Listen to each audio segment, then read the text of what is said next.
What up, everybody? So I was just live in the wrong group, so that was fun. I was just live in the wrong group of people who is like a tech group I joined who I use it as a reference to learn all about streaming stuff. So it's all people who stream everything. So I'm in there just talking about pizza and ice cream and alcohol and nutrition for like 7 minutes. And then I just see my phone pop up like, hey, if you're doing a Q&A, I can't find you. And oops. And then I look, oh yeah, I'm in the wrong group.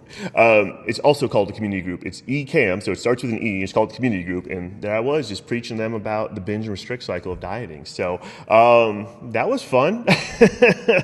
Anyway, so back to what I was saying. Let me see if I can recycle my line of thinking here. So last week we talked about food, right? Healthy food, unhealthy food. You know what I mean? There literally is no good or bad food choice. Like there's no one food choice is healthy or unhealthy. Like it's all in the context of a greater diet. And so with that being said, we really try to coach our clients to remove emotion from food, so remove guilt and shame and all that stuff around it, and to build stuff in that you enjoy regularly. You know what I mean? Because then what happens is you no longer fall prey to this binge and restrict cycle. You no longer, feel like you can't have anything and you have this like forbidden fruit, boom, and then you fall face first into a pint of ice cream. So what happens is it's like telling a teenager not to drink, right? Like they just, like, if you tell them, hey, I know all your friends are drinking, I don't want you drinking, they're going to be like, I really want to drink. If you're like, hey, it's not that big a deal, call me if you need a ride, it somehow takes the allure away from it. And that's sort of, what it is when we restrict food from ourselves. When we restrict entire food groups, like, hey, I can never have junk food, I can never have gluten, I can never have pizza, I can never have beer, wine, whatever the case is, you can only restrict for so long before your willpower just gives out. Willpower is definitely finite.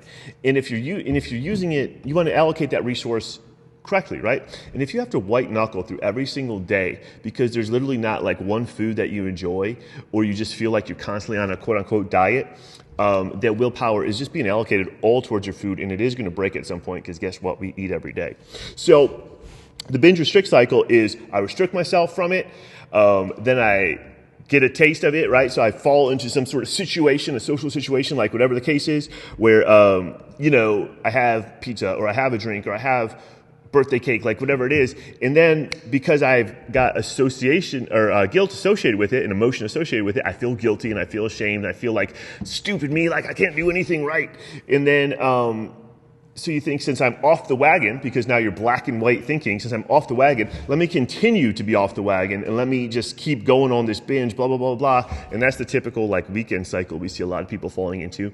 And then at the end of the weekend, they feel like shit. And they're lashing themselves on the back and ready to start over. And by start over, I mean restrict and cut all those things out. And then restrict, meaning they're just going to go through the whole cycle again, because then they're going to fall off and whatever. So what we were trying to coach people, and the point we were making last week is like we build stuff in that we enjoy, so that when we're putting together a food plan that's based around you and your needs and like all the things that you enjoy, if you build it around that, we're not allocating willpower to that anymore. We're not on a diet or off a diet. We're just eating foods that we enjoy in a way that helps us, lose body fat and build muscle and all that good stuff. And then since you're doing that, since there's no more like black or white, it's way easier to just stick with it. And if you fade a little bit towards the black one day, you're not off the wagon. You don't have to beat yourself up about it. You can just go right back to the middle of the gray area and move on with your life. So that's that's the long and short of the binge restrict cycle. All right. So let's go back, or let's move on, I should say. Let me pull up here. Okay, so fat burning workouts. This has been a huge one, okay? So a lot of people would ask me about like, what's the best fat burning workout I can do at home? And so why I'm talking about fat burning workouts today and then later HIIT training today is because it's just like I'm smashing like 20 questions into one, because now we're all forced to work out at home and we read all this stuff like, hey, I heard that HIIT training is the most effective at home, and I heard like this is a good fat burning workout, that's a good fat burning workout. So it's like I just want to break that down and like tell you what that actually means and what actually matters, so you can kind of make the best choices for you. So fat burning. Okay, so fat burning is not usually what most people think it is. So fat burning is done when when our heart rate's very low. Okay, so to actually burn fat for fuel, it requires oxygen. So we have to be able to get oxygen to our muscles, right? So if we're moving a lot and we're moving very fast and we're moving at a very high heart rate, we can't get enough oxygen to our muscles to utilize fat as fuel, and therefore we switch to carbohydrate. So fat is the everyday sort of like energy source, like I'm burning fat as my main fuel source right now. And, it's like low intensity cardio up to, for most people, 130, 140 beats a minute on cardio. You're primarily burning fat as fuel, all right? And then much beyond, and it's never like you're burning all fat or all carbohydrate, really, except on the extreme ends of the spectrum.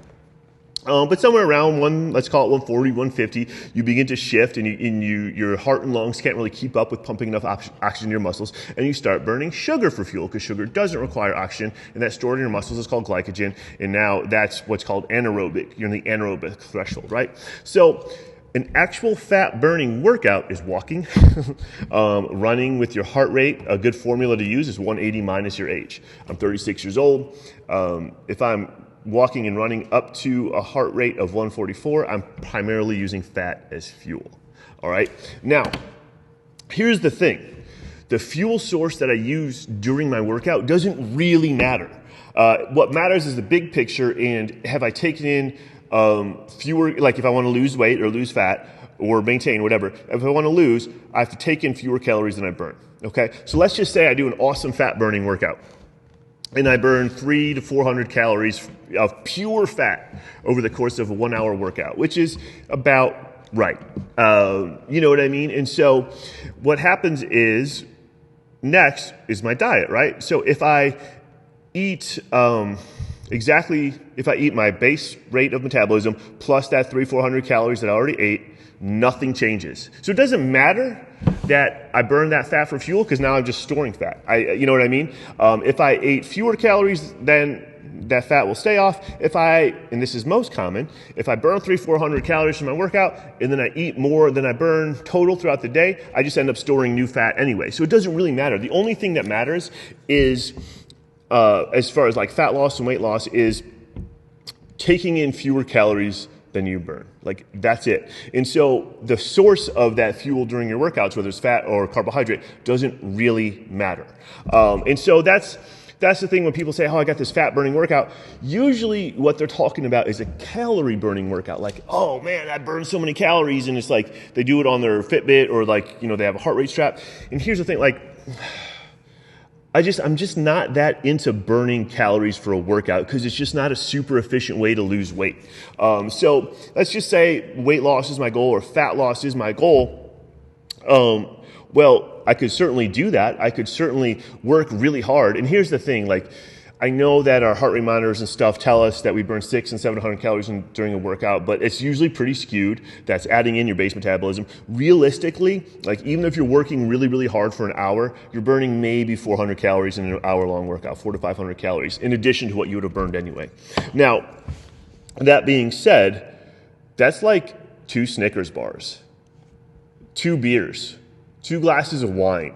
You know what I mean? So it's very easy to undo that deficit. So it's like there's a finite amount that you can actually work out to burn calories. And it's very, very easy to just overeat by that exact same amount or even more, like, let's be honest. And so when I look at, how do I lose fat? My workout's not a huge part of the equation. In fact, my workout, I'm going to actually focus way less on burning calories. Okay, so I'm going to worry about signaling my body to lose fat by eating fewer calories than I take in, and now that's going to signal my body to lose weight, and I'm going to keep my protein nice and high. I'm going to do 2 things: keep my protein nice and high in my diet, and for my workouts, I'm going to lift weights. I'm going to lift heavy 3 days a week. And what that's going to do is signal my body to build new muscle. So on the nutrition side, I've signaled my body to lose weight by eating fewer calories than I take in. And then on the weightlifting side, I've signaled my body to build new muscle. So what happens? Most of that weight loss now comes from fat. And that's how you want to do it. So like when people talk about fat burning workouts, like usually I think they're talking about like calorie burning. And I'm going to be straightforward. I don't think that's a very good strategy for actually changing your body and getting what you want out of it. Working, like, it doesn't really matter how hard you work if that work isn't like pointed in a very specific direction. So we're big on strategy here. So it's like most people are not trying to work out 3 to 5 hours a week and not look any different. Like most people are trying to look better and get stronger and see actual results. So it's like we're going to be very calculated in our approach to what we do with our nutrition and what we do in the gym, and we're not just going to go willy-nilly like any sort of calorie burn is good, because it's like, hard work is good, but like working hard and intelligently in a focused direction is probably way more important. Now, that being said, I get a lot about HIIT training too. Like, is HIIT training beneficial? And what are the benefits? And like, is it, does it burn more? It burns more calories and it releases growth hormone, like all this stuff. So like, let's just kind of address that real quick. So there are some benefits to HIIT, mostly in the endorphin release and like the stress relieving. So doing in HIIT is high intensity interval training, by the way. So it's like doing intervals. What happens is you can get really sweaty and really out of breath and get a big endorphin rush in a very short amount of time, like 15 to 20 minutes really. And that's awesome. And that's cool. But like the reality is, because the intensity is high, by definition, the duration is going to be much shorter. You know what I mean? So it's like, if I was going to run a mile, it's going to take me, 12 minutes. If I wanted to shorten that from 12 minutes to 8 minutes, I would have to run at a faster pace. So that's all that's happening. And so when we talk about like burning calories during a workout and doing more work during HIIT training and all that sort of stuff, it doesn't really matter, because at the end of the day, and I'm just going to use a mile as an example, you burn basically the same amount of calories no matter what if you move your body a mile, right? So if you move your body a mile in the course of 20 minutes or 10 minutes, the percentage more that you burn by doing it in 10 minutes is very small. Like it almost doesn't matter. But of course, since the HIIT training is so much more intense, the duration is much shorter. So now there's only a 20 or 30 minute cap on your workout. Whereas if you were going at a little bit lower intensity, steady state, you could go for a full hour. And so it's kind of a tortoise and the hare example, except if the tortoise and the hare kind of tied, right? So HIIT training doesn't really offer that much of a benefit in terms of calorie burn. Now, and then here's the other thing. It's often very hard to recover from. So the way we set our workouts up, we want to be very diligent and intelligent about how we set them up so that we can always recover from it. Because at the end of the day, the work we do in the gym doesn't matter if we can't recover from it, because you'll just beat yourself into the ground. And so like we stack it up. It's like weight training one day, low intensity cardio the next day, and back and forth like that. Now that's cool, like that, or that's like one template, right? But it's a pretty standard template, because now you've worked 6 days in a week. So you've got a ton of work done, but you did 2 things that didn't interfere with each other, right? So I did my lifting, and since I kept my cardio low intensity, it not only didn't interfere with my lifting, but it actually facilitated better recovery from my lifting. It didn't beat me up. So when I go back to do my lifting the next day, I'm refreshed, I've flushed some lactic acid from my muscles, I'm not as sore, and I got a great cardio workout in the day before as well. So it's like HIIT training, you can't really do that. If you go really hard on HIIT, it's going to be really hard to get a really good strength workout in the next day. And so one of the other benefits I hear touted about like high intensity interval training is, it's like good for your hormones, right? It releases growth hormone and this stuff, which is true to a certain extent. But for the amount of human growth hormone that gets released from doing a high intensity interval training, it's so minimal, right? And just like it was calories in the previous occasion, what really matters is what are your hormone levels all during the week, not just like 3 or 4 little short bursts of minimal releases after your workouts, right? And so that being said, you might get that release during the workout, but if you are not recovering from your workout, your hormones are going to be jacked up anyway, which is why we want to alternate training in aerobic, because that's easy to recover from. We'll have good sleep, and that's really the main way that we're going to optimize our hormonal profile, right? So it's like, I guess the long and short of it is that you don't want to major in the minors, right? Like we look at all these things, we look at all these like studies say HIIT training does interval. HIIT training releases growth hormone.